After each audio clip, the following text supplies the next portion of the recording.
कभी महसूस किया है कि कोई आपकी बात इग्नोर करे, आपकी मेहनत को नजरअंदाज करे या आपकी वैल्यू को कम समझे और अचानक आपके अंदर गुस्सा उठ जाए, दिल भारी हो जाए या बदला लेने का इंपल्स जागे? ये सिर्फ आपकी भावनाएं नहीं है, ये है आपका ईगो, वो अदृश्य शक्ति जो आपको साइलेंटली कंट्रोल करती है। जब ईगो को चोट लगती है तो आपका माइंड और बॉडी ऑलमोस्ट पैनिक में चला जाता है और आप रिएक्ट करने से खुद को रोक नहीं पाते। यह चोट इतनी सटल होती है कि आप सोचते हैं मैं तो सही हूँ, लेकिन असल में आपकी रिएक्शंस उसी ईगो के डिक्टेट्स में होती हैं। हमारे अंदर एक शक्ति है जो हमें संभाले रखती है और कभी कभी हमारे लिए सबसे बड़ी चुनौती बन जाती है। ये हमारी एनिमी नहीं है, न ही सिर्फ फ्रेंड है।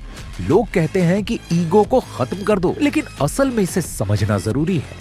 जो चीज हम समझ नहीं पाते वही हमें साइलेंटली कंट्रोल करने लगती है। यही कारण है कि ईगो हमारे डिसीजंस, रिलेशनशिप्स और रिएक्शंस पर इतना बड़ा इंपैक्ट डालता है। ईगो घमंड नहीं है और ना ही सिर्फ कॉन्फिडेंस ही, ये हमारी साइकोलॉजिकल पहचान है। ये वही स्टोरी है जो हमारा दिमाग हमें हमारे बारे में बताता है। मैं ऐसा हूँ, मेरी वैल्यू इतनी है, लोगों को मेरे साथ ऐसे बिहेव करना चाहिए। हमारा ब्रेन ईगो इसीलिए बनाता है ताकि वह हमें सेफ महसूस करा सके। एक बार यह पहचान बन जाए तो दिमाग इसे प्रोटेक्ट करने के लिए ट्रूथ से भी लड़ने लगता है। यही वजह है कि ईगो कभी कभी हमारे सही डिसीजंस के रास्ते में बैरियर बन जाता है। ईगो हमारे इमोशंस और रिएक्शंस को भी कंट्रोल करता है। जब कोई हमें इग्नोर करता है, क्रिटिसाइज करता है या हमारी वैल्यू कम करता है तो एंगर आता है, सैडनेस होती है या रिवेंज की डिजायर पैदा होती है। साइकोलॉजी कहती है कि ईगो को हर्ट होना ब्रेन के लिए थ्रेट जैसा होता है, इसीलिए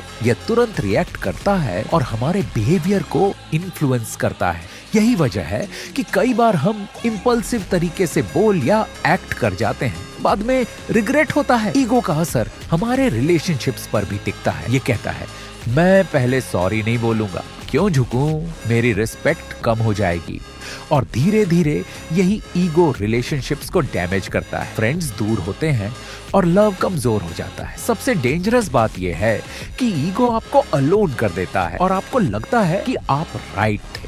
यही वह साइलेंट पावर है जिसे समझना जरूरी है। ईगो के दो रूप होते हैं, वीक ईगो और strong ego. Weak ego criticism से टूट जाता है, सीखना बंद कर देता है और खुद को विक्टिम मानता है। स्ट्रॉन्ग ईगो क्रिटिसिज्म को सुनता है, अपनी मिस्टेक्स मानता है और खुद को इम्प्रूव करता है। सक्सेसफुल लोग ईगो को डिस्ट्रॉय नहीं करते, वे इसे अंडरस्टैंड करके कंट्रोल करना सीखते हैं। लेकिन सवाल यह है कि हम ईगो को कैसे मैनेज करें। सबसे पहला कदम है इसे पहचानना। हर रिएक्शन से पहले खुद से पूछो, क्या ये मेरे थॉट्स हैं या मेरे ईगो के इंपल्सेस हैं? दूसरा कदम है पेशेंस डेवलप करना। जब भी कोई सिचुएशन आपको प्रोवोक करे, तुरंत रिएक्ट मत करो। गहरी सांस लो, थोड़ी देर रुको और सोचो कि सही एक्शन क्या होगा। तीसरा कदम है सेल्फ अवेयरनेस बढ़ाना। अपनी ताकत और वीकनेस को पहचान और ईगो को अपने डिसीजंस से ज्यादा डोमिनेट मत करने दो। ईगो की सही मैनेजमेंट आपको इमोशनल फ्रीडम देती है।